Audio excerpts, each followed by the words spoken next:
अभी दुनिया को दोस्तों सवेरे सवेरे ऑफिस जाके अपना सारा काम कंप्लीट करने के बाद हाफ डे लेने के बाद मैं 4 बजे के करीब गोरेगांव पहुंचा, जहां पर क्रिएटर्स यूनाइटेड 2.0 होने वाला था। इसका इनविटेशन मुझे ऑलरेडी आया था, पर मैंने इग्नोर किया था क्योंकि मैं जॉब से छुट्टी नहीं ले सकता था। ऑलरेडी कई सारे छुट्टी ले चुका था। बट कोई ना, जैसे मैं यहाँ पे पहुंचा तो यहाँ पे मैंने देखा कि भाई 2 तरह के काउंटर्स इन्होंने बनाए हुए थे, एक क्रिएटर्स वीआईपी और एक वो फैन टिकट। वहाँ पे फैन टिकट वाले पे हमें पैसे दे के टिकट खरीदने थे, और क्रिएटर्स वीआईपी बोले तो जिनको इनविटेशन आया है उनके लिए, मतलब वो जाओ अपना इनविटेशन दिखाओ, उनको एक बैंड मिलेगा, उस बैंड के सहारे इसके अंदर एंट्री मिलेगी। तो भाई साहब ये बाहर से देख के मुझे थोड़ा ऑकवर्ड लग रहा था, बट अंदर जैसे एंट्री मारा ना तो नज़ारा देख के दिल खुश हो गया। सबसे पहले तो हमारे सामने रेड कारपेट नज़र आया। शुरू में तो हमने इसकी इज्जत नहीं की, यहाँ पे हमने सिर्फ 2-3 फ़ोटो शूट किए। हमने बोल रहा हूँ मतलब मैंने।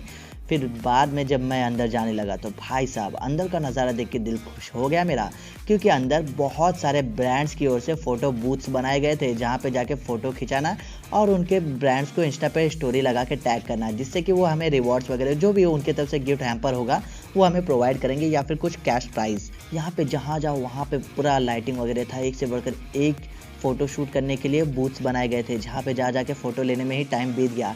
एक तो फ़ोन की बैटरी डाउन हो रही थी, तो बहुत सारे क्लिप्स मैंने शूट भी नहीं किए। बट गाइस सच कहूँ तो यहाँ पे बहुत सारे क्रिएटर्स आए थे, इवन आर्ट बालाजी की एक्ट्रेस भी आई थी, और साथ ही साथ इतने बड़े बड़े क्रिएटर्स थे कि मैं उनसे मिलना ही भूल गया, क्योंकि भाई साहब यहाँ के जो चकाचौंध थी ना, वो देख के मेरा दिल खुश हो गया था। भाई बहुत सारे क्रिएटर्स ने तो यहाँ पे आने का चांस गंवा दिया, लेकिन जो भी आए भाई साहब उन्होंने बहुत मज़े किए।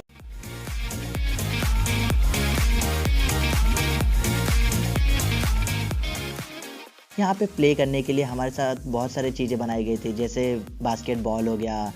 इवन इस हॉल के एंडिंग में बहुत बड़ा स्टेज भी बनाया गया था, जहाँ पर शायद से जितने भी बड़े क्रिएटर्स आते हैं उन्हें अवार्ड दिया जाता है, best comedian of the year, best tech life, ऐसे ही मतलब बहुत सारे ऑप्शन दिए जाते हैं।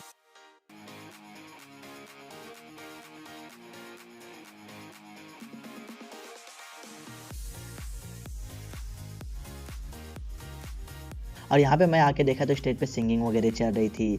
फिर कुछ देर जब मैंने इंतज़ार किया तो भाई साहब मुझे खबरें मिली कि यहाँ पे कृति सेनन आने वाली है। पहले तो मुझे यकीन नहीं हुआ, क्योंकि भाई साहब जो इनका मेल आया था ना, वहाँ पे कृति सेनन का नाम मेंशन भी नहीं था। इसीलिए मैं यहाँ वहाँ पागलों की तरह घूमने लगा।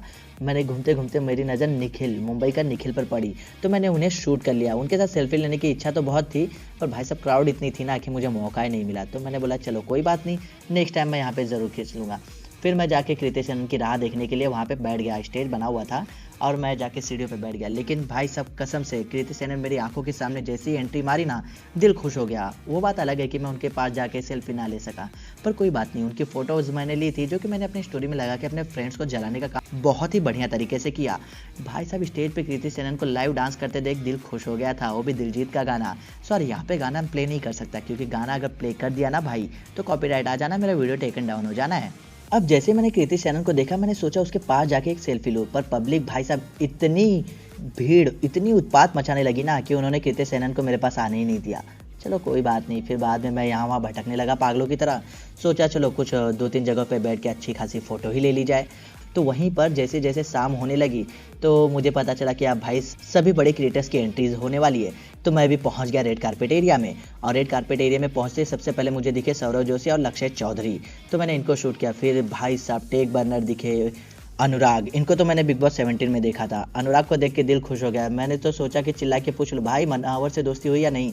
फिर वहीं पे ठगेश को भी देखा मैंने, फिर अमित भिवपुरिया, और बाद में ये स्ले पॉइंट भी दिखे मुझे। फिर मुंबई निखिल दोबारा से मिले। फिर बाद में मुझे रीवा अरोरा दिखी, जो कि एक्चुअल में मुझे 18 साल से ज़्यादा की एज की लगी। हाँ भले ही उनका एज अभी तक कंफर्म नहीं हुआ, बट लगी भाई वो एजेड है। फिर मेरी नज़र पड़ी, इनका नाम मुझे नहीं पता, बट आशीष चंचलानी के वीडियोज़ में मैंने इन्हें अक्सर देखा। फिर भाई एंट्री होती है एलविश यादव की, उनकी एंट्री पर पब्लिक इतनी उत्पात मचाने लगी, मुझे समझ में नहीं आया भाई, लेकिन खैर जो भी हो मज़ा आया। और बाद में एंड में खानजादी की जैसी एंट्री हुई ना भाई, मेरा दिल खुश हो गया, क्योंकि एक्चुअली मुझे खानजादी पसंद है, तो मैं उसी के लिए वहाँ पे गया भी था। सोचा देख लूँगा। और फिर भाई साहब राउंड टू हेल को देख के तो दिल एकदम पगला सा गया था। मेरी कोशिश थी कि उनके साथ फ़ोटोज़ लूँ, बट नहीं ले पाया, क्योंकि पब्लिक पता ही है ना आपको, जाने ही नहीं देती है पास में।